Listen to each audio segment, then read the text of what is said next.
Salut à tous tout le monde, j'espère que vous vous portez bien. Je suis très content de vous retrouver sur ma chaîne secondaire, ça faisait un moment que j'avais pas fait une nouvelle vidéo sur un sujet un peu plus léger je dirais que la dernière vidéo, histoire de décompresser un petit peu. Si ça vous tente, je vous ferai une vidéo aussi sur un petit comparatif rapide ou un avis, parce que je n'avais pas donné mon avis sur la vidéo de Dragon Ball Super Broly, la fameuse vidéo Broly. Vous savez très bien à quel point Broly, pour moi c'est le personnage culte de Dragon Ball Z, hein, même si ce n'est pas Toriyama qui a, on va dire entre guillemets, scénarisé ce personnage au début en tout cas. Maintenant c'est redevenu canon et tout par rapport à plein de trucs, mais je pourrais vous faire un comparatif si vous le souhaitez ou pas. Vous me le dites dans les commentaires, si ça vous intéresse je le fais, si vous vous en foutez je le fais pas, il n'y a pas de souci. Je vous donnerai mon avis sur le Broly que je préfère, pourquoi tel truc s'est bien passé, pourquoi le scénario là ça va pas du tout, la phase des combats, etc., etc. Bon bref, là je suis pas là pour vous parler de Dragon Ball Z, mais je suis là pour vous parler de My Hero Academia.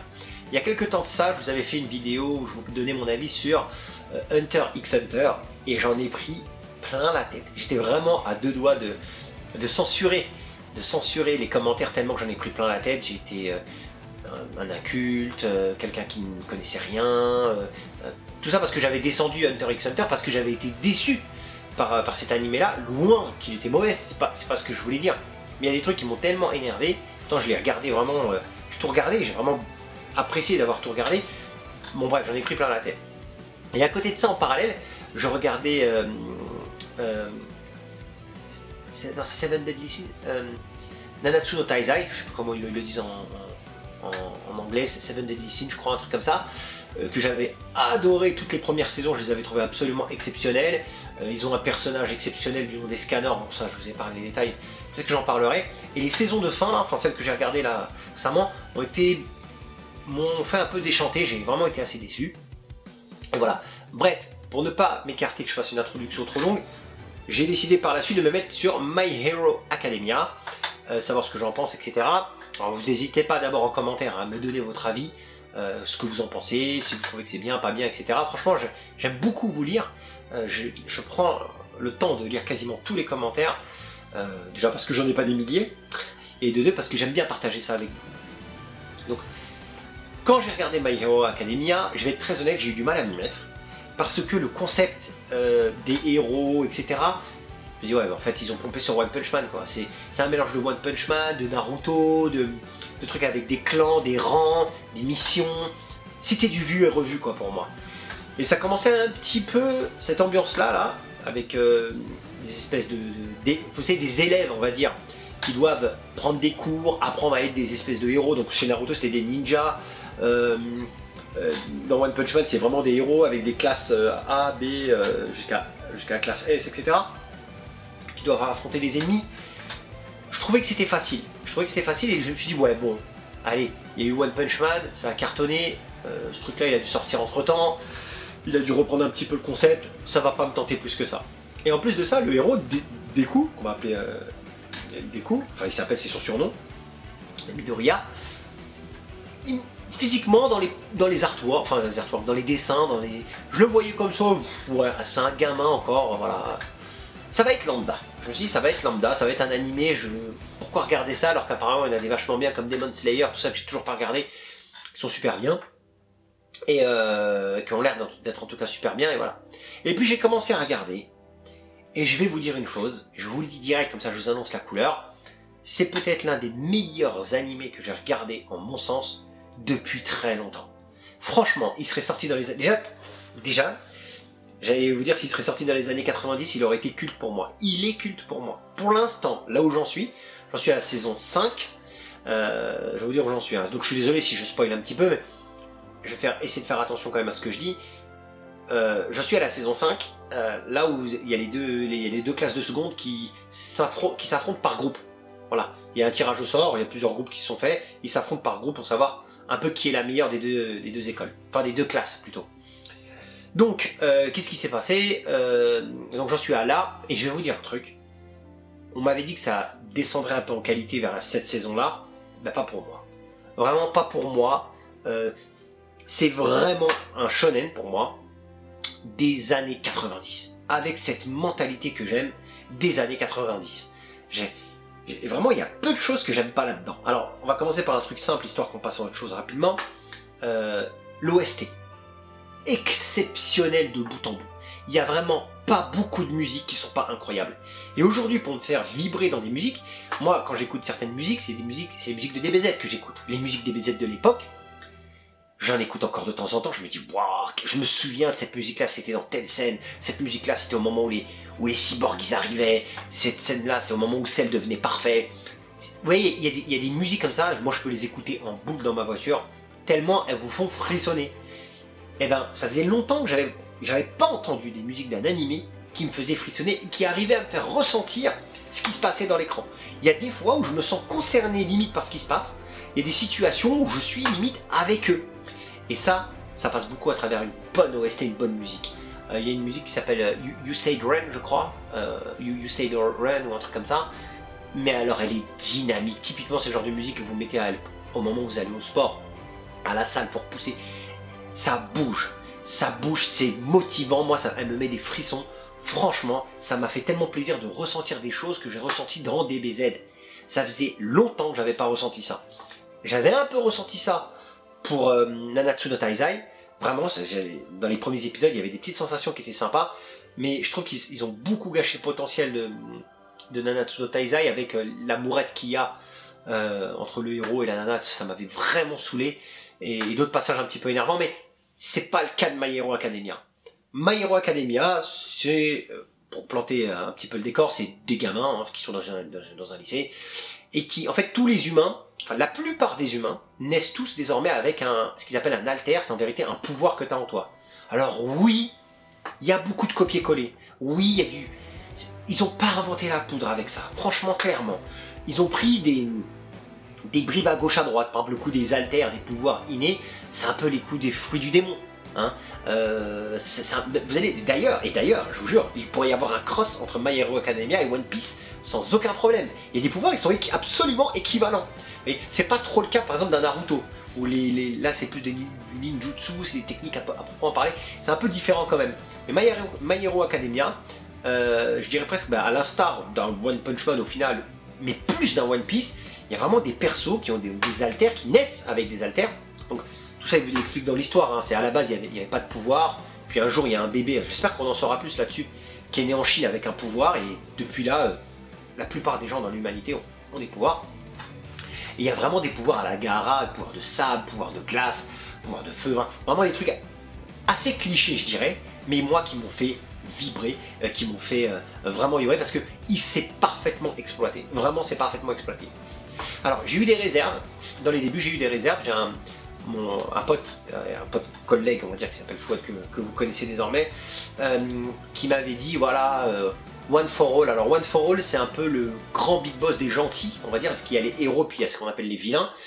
Le grand big boss des gentils, qui a un pouvoir de dingue, ceci, cela. Quand j'ai vu le pouvoir qu'il avait et tout, j'étais pas fan. Je trouvais ça un peu...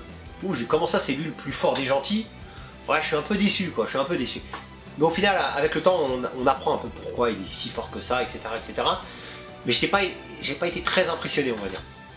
Et en gros, lui remet son pouvoir à un élève qui n'avait pas de pouvoir, qui était frustré de ne pas en avoir parce qu'il voulait être un héros plus que tout au monde. Il lui transmet son pouvoir, donc vous verrez les épisodes, il lui transmet ce pouvoir-là, et le jeune homme a cet alter-là, qui est le One for All. Je rentre pas trop dans les détails, mais il a du mal à le maîtriser, et ce gamin, des coups là, que au final me sortait un peu par les yeux, mais au final que j'adore parce que il a une détermination hors norme, et j'aime beaucoup ce type de personnage, une véritable détermination. Il est un peu naïf, il est un peu énervant, ce côté naïf un petit peu niais, un petit peu presque Goku, c'est un peu énervant, mais alors il lâche rien, c'est pas le plus fort, loin de là même, mais il veut s'améliorer, il veut avancer, etc. Franchement, j'ai beaucoup aimé la psychologie autour de ce personnage. Psychologie, c'est un grand mot, mais j'ai aimé un petit peu la direction qu'il prenait au fur et à mesure des épisodes.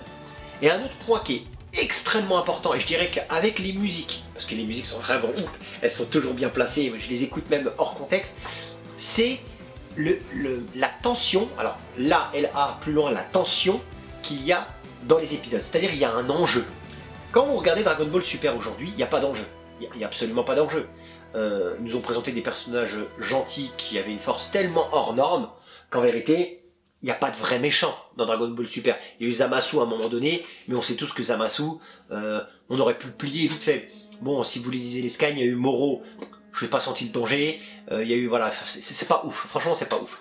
Il y a eu le tournoi du pouvoir, bon bah c'était des gentils qui s'affrontaient les uns les autres. Il n'y a pas d'enjeu, il n'y a plus d'enjeu. Dans Dragon Ball Z, il y avait un enjeu. Il y avait l'enjeu, quand Freezer est arrivé, il y avait l'enjeu de la Terre, il y avait l'enjeu de la planète Namek et des Z-Warriors. Quand il y a eu les cyborgs, il y avait l'enjeu de la planète Terre qui se jouait à ce moment-là. On connaît tous le futur de Trunks, etc. Vous savez, c'est cette tension-là qui a complètement disparu de Dragon Ball Super qui fait que on regarde sans regarder. Entre autres.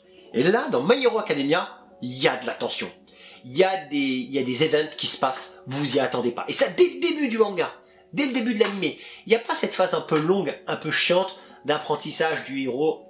Il y a ça sur un épisode ou deux, mais on passe vite à du sérieux et à du concret. Et ça, c'était une très bonne idée. On passe vite à du vrai danger. C'est-à-dire que les méchants n'attendent pas. Ils vont pas attendre que le héros évolue, passe des caps, etc. Non, il y a eu du danger tout de suite. Quand ils arrivent dans l'école la première fois, là, les vilains qui déboulent de nulle part et qu'il y a des méchants de partout, et que ça se bagarre dans tous les sens alors que les gamins étaient là en train de passer des épreuves, c'est fort, c'est exceptionnel. Ils sont tous terrorisés, il y a les profs qui arrivent, et les profs c'était pas assez balèzes, il y a des héros de niveau haut qui arrivent. Franchement, tout de suite j'ai été hypé. Tout de suite. C'est-à-dire qu'ils ont su. Vous savez, quand on regarde un animé ou un animé, souvent dans les premiers épisodes on regarde et on regarde un peu comme ça, on se dit bon, ça décolle quand. Là, ils m'ont saisi et ils m'ont dit terminé, tu bouges plus. On te garde avec nous. Et ils ont réussi. Et il y a plein de scènes cultes dans My Hero Academia. Il y a plein de scènes cultes. Il y a tout le temps du danger, il y a tout le temps des moments où on s'y attend pas. Il y a aussi des pertes, il y a aussi des gens qui... C'est adulte, il y a des gens qui meurent, etc. Alors, pas énormément au niveau gentil, pas énormément. Je m'en souviens surtout d'un en particulier où j'avoue que c'était le petit moment un petit peu larme à l'œil. Même si, je dirais que ça n'a pas atteint le niveau de Naruto. Naruto, je pense qu'en termes de pertes, il y en a eu beaucoup, des pertes de gentils, où ils ont réussi, franchement, moi, la mort d'Asuma, par exemple, pour moi, elle m'a fait quelque chose, elle m'a vraiment fait quelque chose. Asuma, c'était voilà. La mort, bien évidemment, de Jiraiya, etc. Quand ils sont habillés tous en noir, à l'enterrement, enfin voilà, c'est des moments qui sont très, très puissants. Donc ça n'atteint pas le niveau de Naruto là-dessus, mais il y a certains gentils qui décèdent, et on est pris dans le truc, je me sens concerné par le problème. J'ai une petite réserve parfois sur certains personnages que je trouve complètement anecdotiques, mais surtout sur certains dessins. C'est-à-dire que c'est très bien dessiné de manière générale, l'animation est top et tout, il y a des scènes, mais je sais pas si vous vous rappelez de cette scène-là où il y a, à un moment donné, on voit, pour la première fois, on voit All for One, donc qui est le grand méchant, en tout cas à ce stade-là, c'est un peu le grand méchant de l'histoire, qui combat One for All, donc les deux gros big boss, on va dire, méchants et gentils, se combattent l'un et l'autre. Et il y a Bakugo, donc Bakugo c'est un peu le Sasuke, le Vegeta de l'histoire, plus ou moins, qui a un sale caractère. Alors lui, un peu trop à mon sens, il gueule trop. En fait, il n'y a pas un épisode où il gueule pas quand il parle. Ils ont trop voulu le rendre vénère. Du coup, c'est un peu une caricature ce personnage, qui pourtant a un potentiel énorme, qui est vraiment très très fort. D'ailleurs, au stade où j'en suis, il est plus fort que le héros, donc ça j'ai beaucoup aimé. J'ai beaucoup aimé que dans les duels et tout, mais il perd au final, le héros, c'est quelque chose que j'apprécie. Bakugo est très très très déterminé aussi. Donc c'est un personnage qui aurait pu être mieux que ce qu'il n'est représenté. Et donc Bakugo était en train de se faire enlever par les méchants, et là on a toute l'équipe des gentils qui était complètement terrorisée face au Big Boss, et à un moment donné, ils vont essayer de le récupérer pendant que All for One se bat contre le Big Boss des méchants. Bon, ça c'est uniquement les connaisseurs qui savent de quoi je parle. Et on a Bakugo qui fait, enfin il y a Shoto qui fait donc un des gentils qui fait une rampe de glace, et il y a Bakugo qui les rejoint, il fait une explosion. Cette phase, il fait des explosions, donc c'est son pouvoir, il fait des explosions avec ses mains, et il s'envole dans le ciel. C'est ultra stylé, c'est 3 secondes à la limite d'animation, mais c'est super stylisé, la musique qui va bien, les frissons qu'on aime tous avoir des fois dans certains mangas, certains animés, c'est du chef-d'œuvre, c'est du chef-d'œuvre. L'humour me tue comme c'est pas possible, franchement c'est souvent très drôle, j'aime beaucoup un des personnages qui est là pour ça. Comment il s'appelle, le petit, j'oublie tous les noms. Le petit qui a son pouvoir, il est tout pourri, c'est des boules gluantes qu'il a à la place des cheveux. Et c'est un espèce de sadique pervers comme c'est pas permis. Il a en couche, le petit, il est toujours en train de baver sur... c'est très drôle. Et c'est border des fois dans leurs paroles. Moi je regarde en VOST sous-titré. C'est très border parfois dans ce qu'ils disent. C'est limite pas pour les enfants. Quand on le voit, a priori c'est un gamin pourrait le regarder. Mais non, pas tant que ça. Déjà parce qu'il y a parfois des scènes sanglantes. Il y a quand même parfois pas mal de sang et tout. J'apprécie, c'est con à dire mais j'apprécie. Mais il y a aussi parfois des remarques pour les adultes quoi. Et j'avoue j'étais un peu perdu du coup. Moi, je me suis dit moi ça me dérange pas mais pour des enfants c'est un peu border. En tout cas voilà, moi je me suis régalé. C'est vrai que parfois il y a des petites scènes un peu plus calmes où c'est des épreuves des élèves, où c'est des élèves qui s'affrontent entre eux, etc. Ça va pas très loin. Et pourtant ça reste passionnant quand même. Pourtant ça reste passionnant, donc pour moi je suis complètement pris. Là je vous dis, j'en suis à la phase au 3e ou au 4e combat des secondes A contre les secondes B. Je regardais Jujutsu Kaisen en simultané, j'ai arrêté Jujutsu pour terminer My Hero, et je reviendrai sur Jujutsu Kaisen un peu plus tard. Jujutsu Kaisen ça reprend un petit peu le même concept, hein. C'est pareil, c'est des élèves qui eux apprennent avec des exorcistes et tout. C'est déjà beaucoup plus gore je trouve. J'en reparlerai de tout ça, de Jujutsu Kaisen, une fois que j'aurai vraiment avancé. Voilà. Mais alors, c'est ça que j'aime dans My Hero Academia. On est en danger tout le temps. La fameuse scène où on a une espèce de... les brainless, des espèces de monstres un petit peu hybrides que les vilains ont créés, qui attaquent, j'adorais ce combat, qui attaquent Endeavor avec le numéro 3 de la Ligue des Gentils, celui qui a les ailes d'ange, j'ai oublié son nom, pardonnez-moi, Hawk, voilà. Et ils sont attaqués par un brainless et il met vraiment à mal Endeavor. Cette scène là elle est complètement ouf. Ça se bagarre en vise, les gens courent de partout, ça va dans tous les sens. Il y a du danger tout le temps. C'est ça que j'aime, il y a du danger tout le temps. On se dit que ça peut partir en cacahuète d'un moment à un autre. C'est franchement top. C'est franchement top. J'ai adoré aussi le passage, je me suis senti très concerné par ce passage là. Le méchant, j'ai oublié son nom. Celui qui fait partie des 8 préceptes, qui a le bec là comme ça. J'ai oublié son nom, je suis désolé. Je l'avais il y a pas longtemps. Bon bref, j'ai oublié son nom. Lui là, il était complètement ouf. Il avait un pouvoir complètement cheaté. Il te touche, il te fait exploser. Voilà, c'était ça son pouvoir. J'ai beaucoup aimé quand on a... lui aussi il est génial lui. Mira, j'ai oublié. Voilà, on va vous dire que je connais pas après. Vous savez, l'élève en terminale qui aurait dû être la suite de All for One, de One for All, qui aurait dû être sa suite logique, mais du coup ça n'a pas été lui, et lui il a un pouvoir super cool aussi où il peut en fait rentrer dans les murs et tout, disparaître et tout, et à un moment donné il rencontre une petite fille qui se fait maltraiter on va dire par ce gars là, dont j'ai oublié le nom, avec l'espèce de bec là, et on a Midoriya qui est là, qui ne tient plus, et à la base ils sont en train de le filocher mais il ne tient plus, il a vraiment envie de dire de prendre la fille avec lui et tout, mais c'est super risqué. Et je me suis mis à sa place en fait. C'est la scène qu'il y a dans la rue là où ils font leur premier jour de stage, où en fait ils sont habillés en héros et tout. Bref, je vous dis plein de trucs, ça se trouve vous connaissez pas My Hero Academia, donc je vous parle un petit peu chinois, mais pour ceux qui ont vu, vous savez de quoi je parle, et c'est des scènes, je me les suis remises 2 ou 3 fois, parce que la tension était à son paroxysme. Et c'est ça que j'aime dans My Hero Academia. C'est vraiment ça que j'aime. Et il y a plein de persos qui sont mis en avant, il y a plein de persos hyper cool. J'aime bien découvrir des nouveaux élèves avec des nouveaux pouvoirs, j'ai toujours hâte de savoir ce qu'ils ont comme pouvoir, un peu comme dans One Piece. Et ça donne souvent lieu à des très bons combats. J'ai vu le film aussi de My Hero Academia au cinéma, là, le dernier, donc je me suis fait un petit peu spoiler 2-3 trucs que j'ai pas encore vu dans la série. J'ai trouvé que c'était too much. C'était complètement épileptique, les combats allaient dans tous les sens, on n'y comprenait absolument plus rien. Il n'y avait plus rien de martial dans les combats, vous voyez. Moi j'aime bien voir encore parfois des trucs simples comme des coups de pied, des coups de poing, vous savez, des pouvoirs ça me va très bien, mais pas que.